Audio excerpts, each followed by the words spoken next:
In the closing days of September 1887, along the flooded banks of Coldwater Creek, the town of Settlers Rest voted to abandon their broken bridge until spring. But Carol Wendell, widow of the man who built it, was already hauling the first timber to the crossing. Each morning she swung his hammer alone as the townsfolk jeered. They said it was foolish for a woman to attempt what her husband could not finish. This was Settlers Rest, a frontier settlement of barely 300 souls, and that bridge was the town's only reliable link to the doctor, the mill, and the supply road north. Without it, the coming winter would turn a 20-minute crossing into a half-day detour through treacherous marshland. The council called their vote prudence, waiting for spring thaw and safer conditions. But Carol understood what they refused to admit. A winter without that bridge would cost lives, and she was not asking permission. She was finishing what her husband started, even if it meant building it alone by hand, while the town watched and waited for her to fail. Carol Wendell was not a carpenter. She had never swung a hammer until her husband Samuel first placed one in her hand and showed her how to drive a nail without splitting the grain. That was the spring of 1885, when they arrived in Settlers Rest as newlyweds, full of hope that the frontier would reward hard work and honest building. Samuel was the craftsman, broad-shouldered, quiet, a man who could read a river's flow and timber's stress like others read scripture. Within a year, he had completed the Coldwater Bridge, a sturdy span of heavy beams and mortise joints that carried wagons, cattle, and families across the creek for 2 full seasons. It was the first proper bridge in the county, and it became the artery that kept the settlement alive. But Samuel Wendell never saw his name carved anywhere upon it. The town council, led by Mayor Harkness, a man who valued thrift over tribute, had refused the request for a small dedication plaque, saying public money would not be spent on vanity for a hired laborer.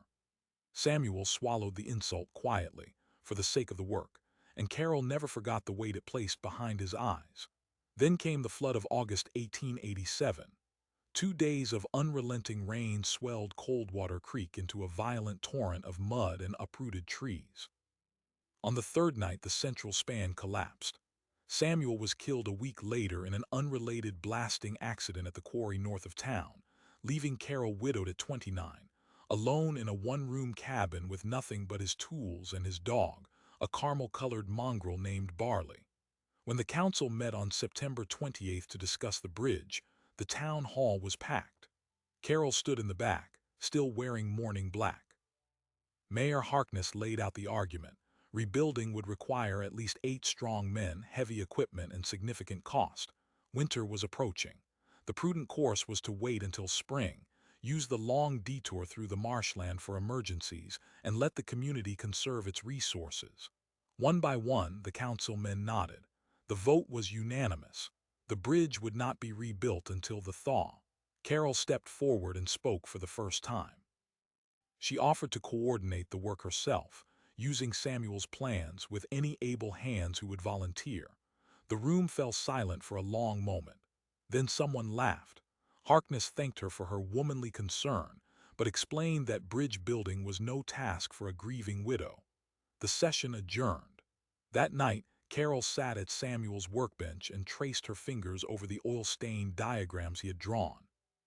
Each measurement, each joint, each load calculation was recorded in his neat handwriting. She knew that a winter without the bridge would mean isolation, illness, and possibly death for families on the wrong side of the creek. She also knew that no one else would act. So Carol made a decision that defied every expectation of her time, her gender, and her station. She would rebuild the bridge herself.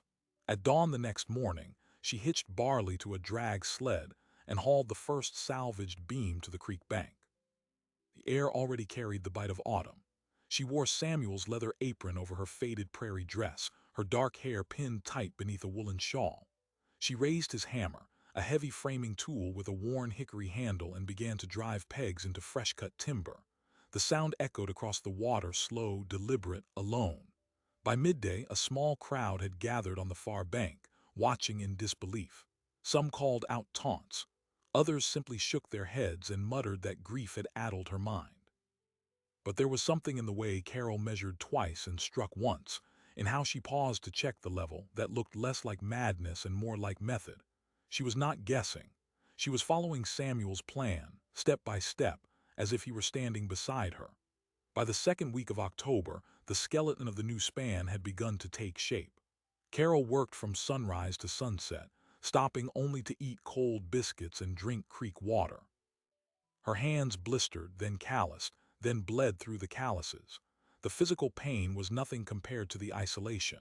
The town's women, even those who had been her friends, now crossed the street to avoid her, as if her defiance were contagious. The men considered her a spectacle, a lesson in female obstinacy. But what they failed to see was the deepening cold, and what it meant. The detour through the marshland was already becoming treacherous. Mule teams bogged down in freezing mud. One farmer lost a wagon wheel and broke his leg. The doctor, living on the north side of the creek, was effectively cut off from half his patients, and still the council did nothing. Still they insisted that Carol would fail, that winter would finish what the flood had started. Then on the 20th of October, the first killing frost arrived. The ground began to harden, making digging nearly impossible. Carol realized she was racing not just against the calendar, but against the very earth. She could no longer set the foundation posts as deeply as Samuel's plans required. She would have to adapt, relying on surface bracing and sheer weight to anchor the structure. It was a compromise, and she knew it might not hold against the spring melt. But the immediate enemy was winter, and winter was closing fast. One evening, as she drove the last spike of the day, a familiar figure appeared through the twilight, Mayor Harkness, accompanied by the town constable. Harkness surveyed the half-built span with cold eyes and announced that the council had ruled her construction a public hazard. She was ordered to cease work immediately and remove the partial structure from the creek, or face legal consequences. Carol stood there, hammer in hand, her breath visible in the frigid air, Barley growling low at her side. She looked from the men to the glowing horizon, where heavy clouds were piling dark and low. Then she looked back at the bridge, her bridge, Samuel's bridge, and understood that stopping now meant consigning the town to a winter of disaster. She refused. The constable hesitated, confronted not by a weak woman but by a force of will that made the law seem small. Harkness warned her she would bear the consequences alone and withdrew into the darkness. That night, snow began to fall. Quiet, persistent, remorseless. Carol wrapped herself in every blanket she owned and lay awake listening to the wind. The bridge was barely half finished, the timber stock was dwindling, and the first true blizzard was moving south across the plains, heading directly for Settlers' Rest. If she failed to complete the span before the deep freeze, she would be stranded with the rest of the town, and her sacrifice would have been for nothing. The question was no longer whether she had the skill or the right to build. It was whether the storm would allow her to finish. The question was no longer whether she had the skill or the right to build. It was whether the storm would allow her to finish. By the next morning, the snowfall had thickened into a steady, windless curtain that muffled the world to gray silence. Carol rose before dawn, lit the lantern in Samuel's workshop, and studied the bridge plans as if she were reading scripture for a sign. There, in the corner of one page, she found a notation in his cramped hand.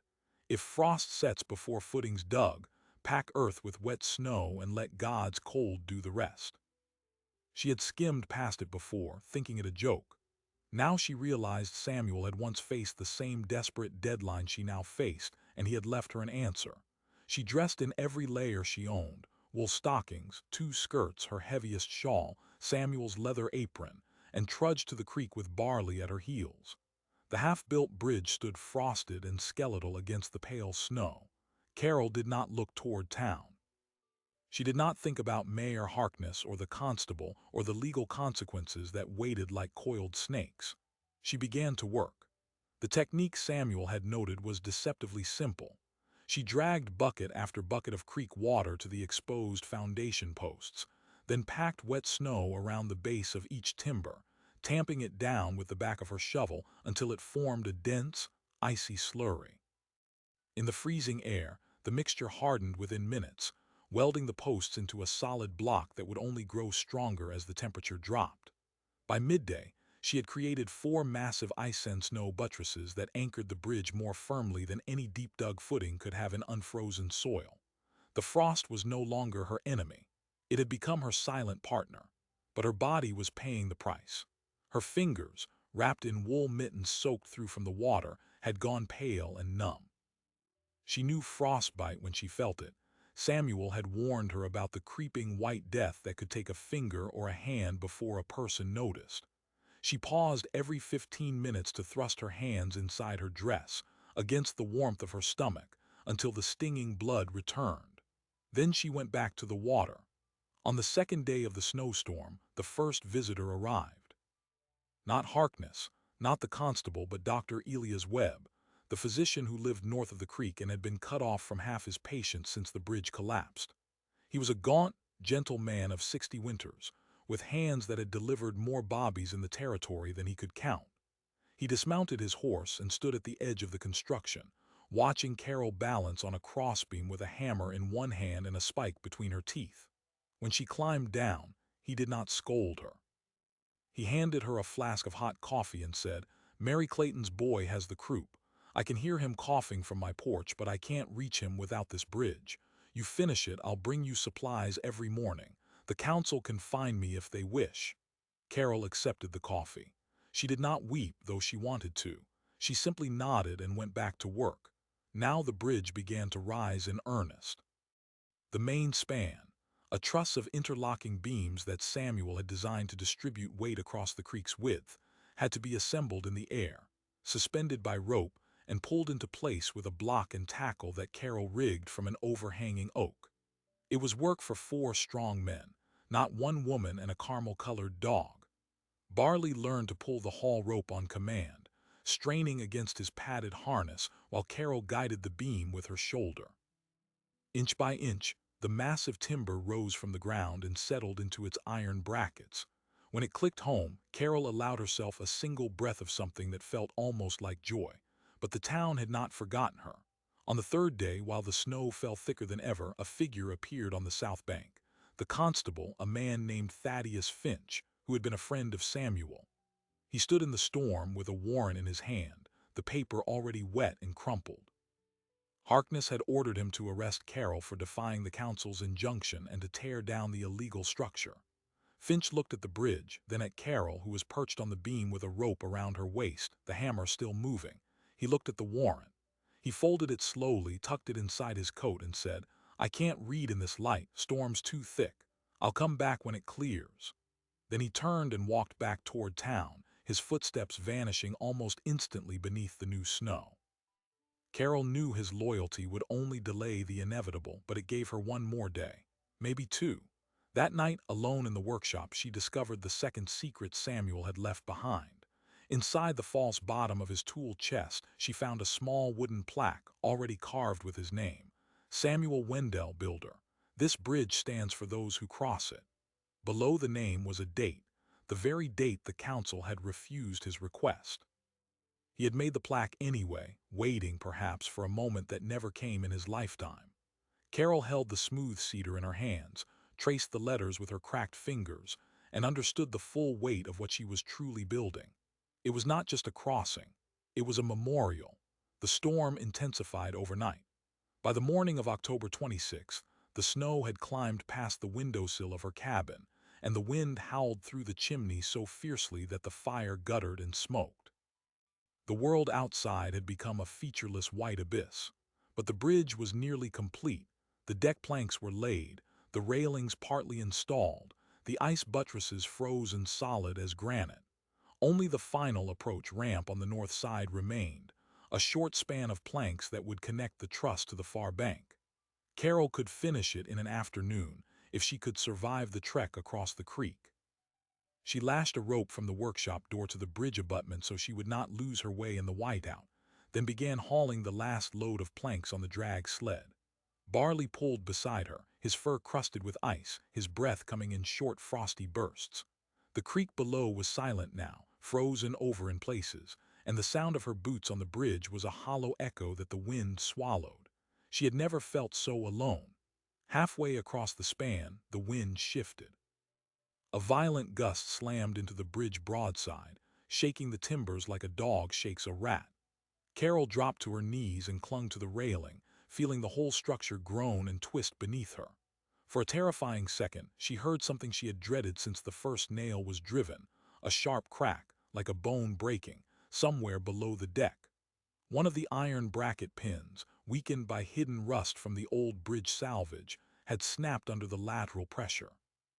The truss was still standing, but it was now compromised. Another gust like that, and the entire span could shear away. Carol crawled forward inch by inch until she reached the damaged joint.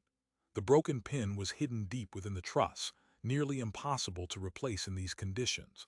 But Samuel had taught her another lesson years ago when they had built their first shed together. A good joint don't always need a perfect pin. Sometimes a wedge driven in hard will hold longer than iron. She pulled the hatchet from her belt, cut a thick shard of oak from an extra plank and hammered it into the gap where the iron pin had failed. The wood compressed with a shriek, then held. It was a temporary fix, a desperate gamble, but it might be enough. She stood, shaking, and looked across the creek toward the north bank, which she could barely see. That was when the wind died for just a moment and she heard a new sound. Not the storm, not the creaking timbers. Voices. A low murmur of many people coming from somewhere in the white void. She squinted through the snow and saw, emerging from the fury like ghosts, a line of dark shapes. The town. They had come to tear her bridge down. But as the dark shapes pushed through the blinding snow, Carol realized something was wrong. They were not carrying axes or crowbars. They were carrying children. At the front of the line stumbled a woman Carol recognized. Sarah Clayton, whose boy had been coughing in the night, whose husband had broken his leg on the marsh road. The child was wrapped in a frozen blanket, his face gray. Behind her came a dozen more, faces Carol knew from church and market, faces that had turned away from her for weeks. They were hollow-eyed and desperate, fleeing the north side because the long detour through the marsh had vanished under 10-foot drifts overnight. The doctor's horse had nearly drowned in a hidden slough. There was no other way to reach the mill, the medicine, or the midwife. The bridge was not a luxury anymore. It was the only road left. Dr. Elias Webb was among them, his voice raw as he shouted above the wind. "The marsh road is gone, Carol. We're cut off. If we don't cross now, the Clayton boy won't see sunrise." Behind the group, the storm howled with fresh fury, driving snow sideways like volleys of shot. The bridge groaned under the onslaught, the oak wedge still holding the broken joint together. Carol looked at the trembling timbers, the icy planks, the makeshift repair that had never been tested under full load. She knew the risk, but she also knew the surety of death if they turned back. She waved them forward. "Single file, keep to the center beam, don't stop." One by one, the townspeople stepped onto the span they had mocked. The structure shivered with each footfall, but it held. Sarah Clayton crossed first, clutching her boy, her eyes fixed on the far bank. When she reached the south side, she collapsed in the snow, sobbing. The others followed, a slow procession of survivors treading on the work of a woman they had dismissed as a fool. Mayor Harkness was the last to appear. He had not come to cross. He had come to enforce the council's order. He shouldered through the crowd with the town clerk, a ledger in his hand, and pointed at the bridge with a trembling finger. "This structure is illegal. You are endangering the public. I demand you cease this madness and let the proper authorities handle it." The clerk, a nervous man named Ellison, fumbled to read the eviction notice aloud. But before he could finish, a raw voice cut him off, not Carol, but Constable Finch.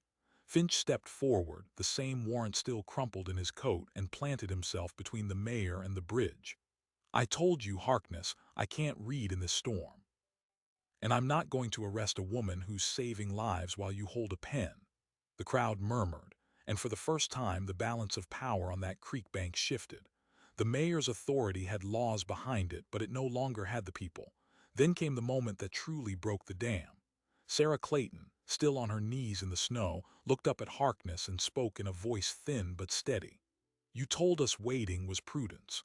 My boy nearly died while you waited.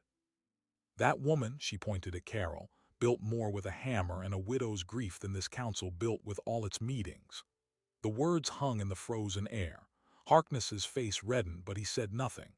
The ledger in Ellison's hand snapped shut. Carol did not pause to savor the vindication. She climbed to the highest point of the bridge, the central beam where the two trusses met, and she reached beneath her apron. In her frozen hand she held Samuel's cedar plaque, the one the council had refused to let him erect. She knelt on the beam and with the last of her strength drove 4 iron nails through the plaque's corners into the wood. Each stroke of the hammer was a punctuation mark. Samuel Wendell, builder. This bridge stands for those who cross it. The date, April 14th, 1886, the day the original bridge opened and the council denied his name, now shone clearly through a thin glaze of ice. Carol's voice was almost swallowed by the wind, but everyone heard her. He built it once, I built it again, and his name stays this time. The storm seemed to pause for a long, breathless second. Then, as if answering her defiance, the wind shifted once more. The far bank, the one they had just evacuated, disappeared entirely under a fresh avalanche of white. The marsh road was not merely treacherous now, it had ceased to exist. The bridge was the sole artery connecting Settlers Rest to its doctor, its grain, its survival. And Carol's repair, the oak wedge driven into the broken joint, suddenly bore the entire faith of a community. Even Harkness, stranded on the south side with the rest, understood that condemning the bridge now meant condemning everyone. But nature does not negotiate, and winter saves its worst for the final act. That night, as the townsfolk crowded into the small church on the south side, the temperature plunged further than anyone had recorded in 20 years. Thermometers shattered. The oak wedge in the bridge froze solid, yes, but so did the creek beneath. Ice expanded, pushing against the temporary footings, and a new crack began to form, not in the iron but deep in the frozen heart of the oldest salvaged beam, the very one that bore Samuel's plaque. One more violent gust, one more degree of cold, and the entire central span could shear along a fault line no one had detected. Carol knew it. She could feel it in the way the bridge vibrated differently when the wind screamed. She stood at the workshop window, watching the white maelstrom, and realized the terrible truth. She had built a bridge that saved lives, but it was now a time bomb, and the clock was ticking toward dawn. Carol did not sleep that night. She sat at Samuel's workbench with the lantern burning low, listening to the wind scream across the creek, and feeling, through the frozen ground itself, the faint shudder of the bridge timbers contracting in the deadly cold. Every instinct told her to run out there with ropes and braces, to do something, anything, to protect the span she had given everything to build. But the storm had become a white wall that no human body could penetrate. She could only wait and trust that Samuel's designs, her adaptations, and the oak wedge driven into the broken joint would survive until dawn. Dawn arrived, but it brought no warmth. The temperature had fallen so far during the night that the air itself seemed brittle, and when Carol finally pushed open the workshop door, the world was a sculpture of ice. The creek had frozen solid from bank to bank, its surface mottled white and gray. The bridge stood encased in a glittering shell of hoarfrost, every beam and railing outlined in crystal. It was beautiful in the way a tomb is beautiful, and at its center, directly over the frozen water, hung Samuel's plaque, still in place, the letters legible beneath a thin glaze. The town emerged slowly from the church and the few houses on the south side. People were hungry, cold, and frightened. The Clayton boy had survived the night, but Dr. Webb warned that without supplies from the north side, others would sicken. The mill, the storehouse, the medicine chest, all were across the creek. The bridge, which the council had condemned as a hazard, was now the only thing standing between the settlement and a winter of starvation. Mayor Harkness stood at the edge of the crowd, his coat pulled tight, saying nothing. His ledger and his warrants were ash now, metaphorically if not literally. Authority in a crisis belongs to whoever can provide a solution. Carol wrapped her hands in fresh wool, took up her hammer and walked to the bridge alone. Barley whined but stayed on the bank. She stepped onto the deck, feeling the planks creak under her weight, and made her way to the central span where the crack was rumored to be. The townspeople watched in silence, 100 eyes fixed on the widow in the faded dress who had shamed them with her resolve. Carol knelt by the oldest salvaged beam, the one that had come from Samuel's original bridge, and studied the fissure that had opened during the night. It was worse than she had feared. The crack ran diagonally through the heart of the timber, following the grain line, and had widened to nearly a quarter of an inch. Another degree of cold, another hard gust, and the beam would split entirely, dropping the central truss into the frozen creek below. The bridge would not merely be damaged, it would be destroyed.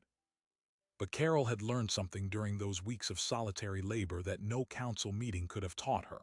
She had learned that wood, even old wood, could be coaxed back from failure if you understood why it was failing. The crack was not caused by weight. It was caused by contraction, the wood shrinking in the extreme cold, pulling apart along a natural weakness. The solution, if there was one, was not to hammer it together. It was to fill the void with something that would expand when the wood could not. She looked at the frozen creek, at the water locked beneath the ice, and remembered the technique Samuel had scrawled in the margin of his plans. Let God's cold do the rest. She sent Barley back to the workshop with a boy, instructing him to fetch the auger and the smallest chisel she owned. While she waited, she explained nothing to the crowd. They had not earned explanations. When the tools arrived, she bored a series of small, angled holes along the crack, each one no wider than her thumb, and then directed the men to lift buckets of creek water, breaking a hole in the ice to reach it, and pour it slowly into the timber. The water seeped into the fissure, filling every pore and channel, and then, within minutes, it froze. Ice expanded, and as it expanded, it pressed outward against the walls of the crack, forcing the two halves of the beam back together from the inside. The wood groaned, then settled. The fissure did not disappear, but it closed. The bridge was held together not by nails or pegs, but by the very force that had threatened to destroy it. By midday, the crossing was deemed safe and the people began to move. The evacuation reversed itself, but this time it was not a flight from disaster. It was a return to normalcy. Families crossed back to their homes on the north side, carrying supplies from the south. Dr. Webb retrieved his medicine. Miller opened his doors and began grinding flour again. For the first time since the flood, Settlers Rest functioned as a single community, connected by a bridge that had been built by the woman they had ridiculed. And at the center of that bridge, visible to every person who passed, was Samuel Wendell's name, carved in cedar, the plaque the council had denied him. They read it. They could not avoid it. The thing they had refused to honor in life had become the monument they depended on for survival. Mayor Harkness did not cross the bridge that day, or the next, or the week after. He remained on the south side, his house now isolated from the town's governance, his authority diminished to a whisper. The council met again without him, and the first motion was to nullify the injunction against Carol's construction. The second was to recognize the bridge as a permanent public structure, with full rights and protections under territorial law. The third was tabled but widely discussed, a proposal to rename the crossing Wendell Bridge in official records. When the vote was taken, the tally was unanimous. Even Ellison, the clerk who had tried to read the eviction notice, signed the document without hesitation. Carol received the news with little ceremony. She was in the workshop, sharpening Samuel's chisels, when the new constable, Finch had been promoted after Harkness resigned, delivered the council's decision. She nodded, wiped her hands on her apron, and walked to the bridge one more time. It was late December now, the solstice just passed, and the sun hung low and pale over the frozen prairie. The bridge stood dark against the snow, solid and purposeful. She stood at the center span beneath the plaque and spoke aloud to her husband for the first time since his death. Not a prayer, not a plea, just a statement of fact. They cross it every day. They read your name, and they know who built it.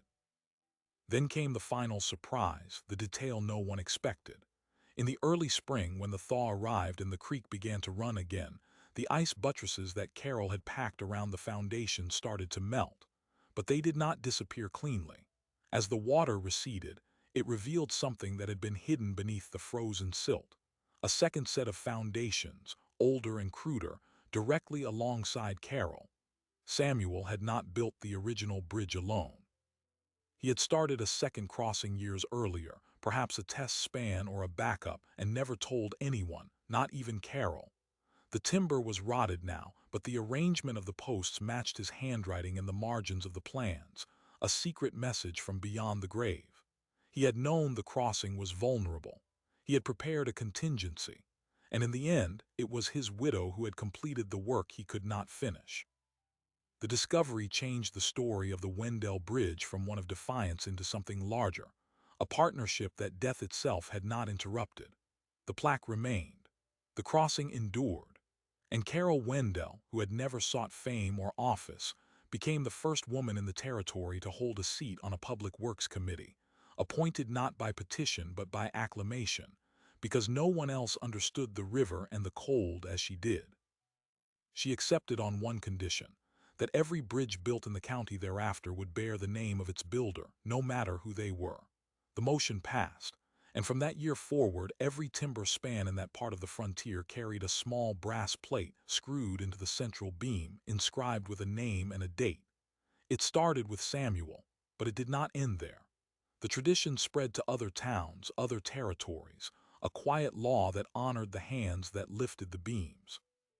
And it began because a woman refused to let Winter take her husband's name. The Wendell Bridge still stands, or at least its name does, etched into the stone abutment that replaced the old wood decades later. The plaque itself was removed long ago and placed in the Territorial Museum, where visitors sometimes pause before it, reading the fine, hand-carved letters and wondering at the story they imply. But the true monument is not the brass plate or the stone marker. It is the fact that for more than a century in that corner of the West, no bridge was ever built nameless again. What Carol Wendell did on the banks of Coldwater Creek was not an act of engineering genius. She was not a trained architect or a master carpenter. She was a woman with a dead husband's tools, a fading set of plans, and a conviction that grief could be turned into something solid. And when the town told her to wait, she built anyway, because she understood a truth that safety and prudence can never grasp. Sometimes the only way to honor what was lost is to construct what is needed. The frontier was full of people like her, people whose names never made it into the official histories, who died young, who worked in obscurity, who were told to sit down and be quiet. Most of them are forgotten. But every so often, the land gives up their secrets. A second set of foundations beneath the water, a margin note in an old plan, a cedar plaque driven into a beam. These are the fingerprints of a parallel history, one built not by councils and mayors but by solitary hands at dawn, by widows and orphans and people who could not afford to wait for permission. And here is the question that the Wendell Bridge leaves unsettled. How many other crossings, how many other walls and roofs and roads were built in the silences between official records? How much of what we rely upon was put there not by great men in moments of glory, but by the stubborn and the grieving who refused to let the cold have the last word? The people who crossed that bridge in the winter of 1887 probably did not think of it in those terms. They were too busy surviving, but the story followed them. It followed their children. It followed the brass plates that began to appear on bridges in 3 territories, then 5, then more. And if you happen to drive through that part of the country today, you might still find a small plaque on an old crossing, worn smooth by weather, bearing a name you do not recognize. That name might be all that remains of someone who built something lasting without permission, against ridicule, for no other reason than that it needed to be built. And that, perhaps, is the truest kind of monument there is. If you believe that the quiet acts of ordinary people deserve to be remembered, then carry this story with you.